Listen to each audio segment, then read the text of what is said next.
Man, I tell you what, it is cold and crummy outside today. I do not want to be outside today, and I'm not going to be outside today because I don't have to be outside today. So we're going to go inside the house and have some fun in there. Hey there, folks. How you doing today? Hope all is going well for you. Fair warning, most of what I'm going to do today is talk. And folks, this is Nermal. He lives here. And he's roaming around with a little bell on his neck, and he's one of many occupants here today, so bear with any background noise that you may hear. Okay, so I am making this at the request of a few viewers, one guy in particular, and this video is geared towards the new gun owner, not the guy that has been doing it his entire life. And I say that so you will understand that I'm going to present this a little differently than I would if I was speaking to someone who I thought had a good basis for what they were talking about. And this is because there are a lot of new gun owners out there that just really don't have much experience. So talking about teaching other people about experience, well, who's this guy to tell anybody else what they should do? Well, my disclaimer before we go any further, folks, I am not an expert at anything. But what I am, for starters, is someone who has been shooting firearms for more than 30 years. I have been reloading my own ammunition to shoot those firearms for more than 20 years. I hand-loaded a lot of that ammunition for competitions that I used to compete in 20 years ago.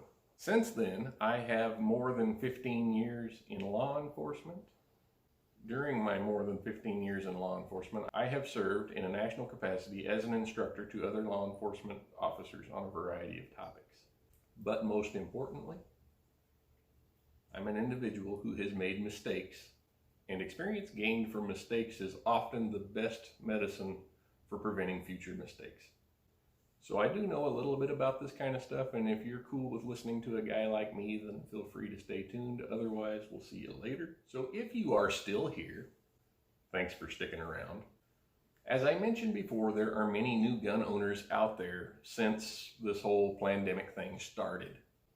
According to the statistics, the majority of those new gun owners purchased 9mm handguns. Now, let's stop right there for a second. For starters, I always like to show a safe and empty weapon. We're going to do that twice here. There's no ammunition in the area that we're working in today, and that's going to stay that way for the remainder of this portion of the content. So many of those new handguns purchased are something very similar to either this Taurus G3C or this Glock Model 19.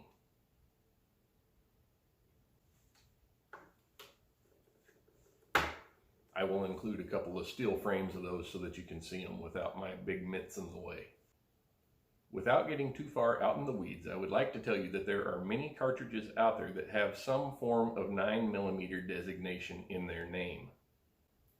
Three of the most common variants would be the 380 ACP, also known as the 9x17 or the 9mm Kurtz, the 9x18 Makarov, and then of course the most common, the 9x19 Parabellum or the 9x19 Luger, or whatever it is that you want to call it. We're going to cover that more here in a second.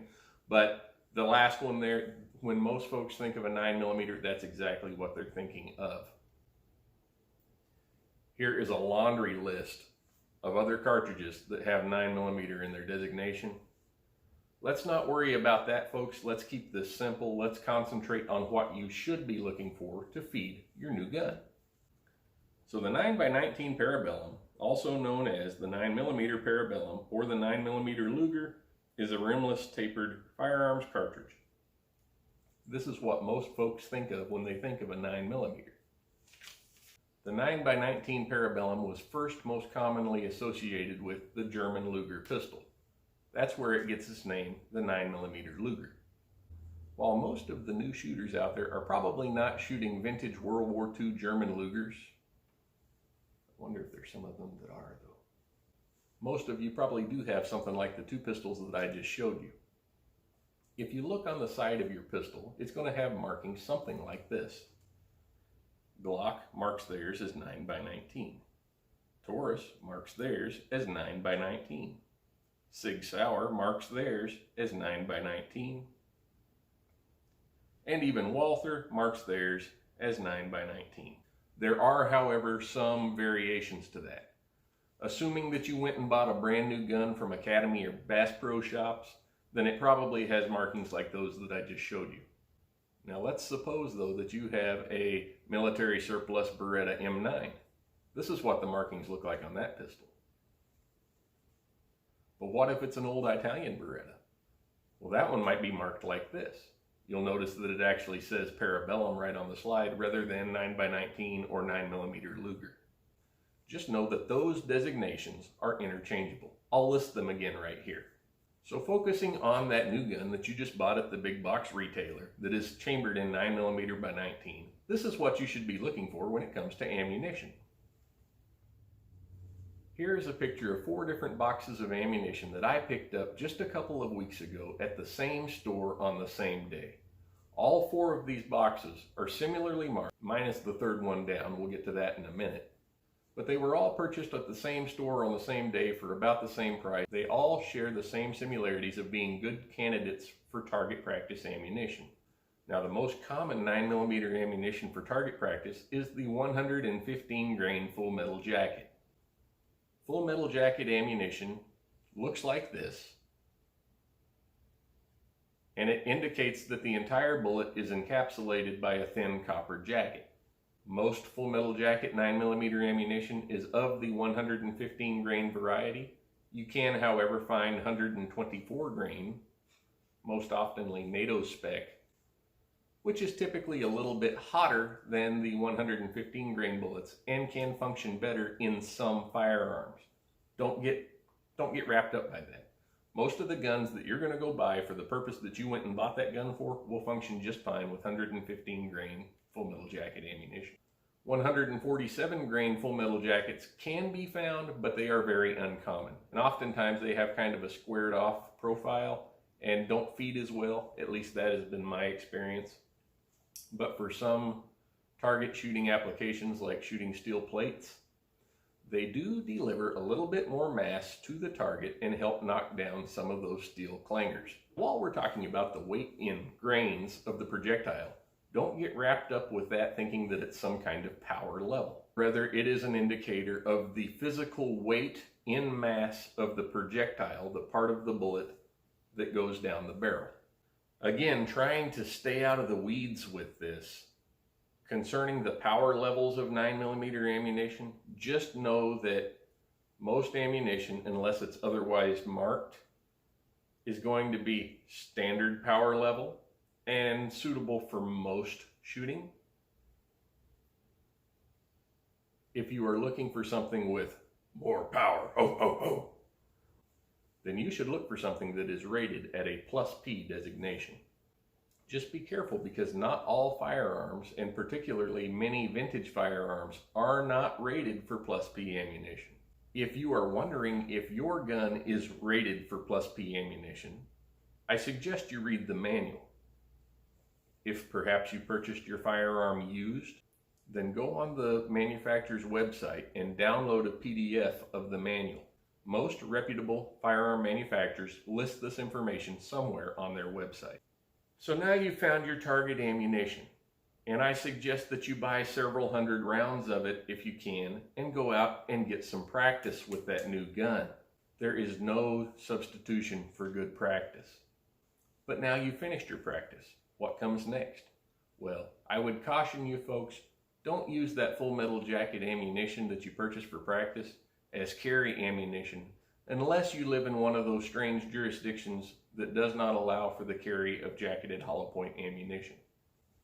But don't worry too much, because if you live in one of those jurisdictions, you probably can't carry that gun legally anyway without some kind of permit or license or something else that was issued by the local government to infringe upon your Second Amendment rights. But what I suggest for the rest of us is that you go out and get yourself a box or two of some good quality jacketed hollow point ammunition. I recommend something along the lines of Winchester White Box 115 grain jacketed hollow point ammunition, which is listed on the box as being made for personal protection. This is good ammunition. It works really well. There are many other choices available out there that you could pay more for, but this stuff is pretty good. If you can't find that, then look for something with similar characteristics, either a 115 grain or 124 grain jacketed hollow point. Most of those, if they are intended for personal protection, will say so right on the box. While I am not an attorney and I don't like to give legal advice to anyone, I would advise you to stay away from things like this.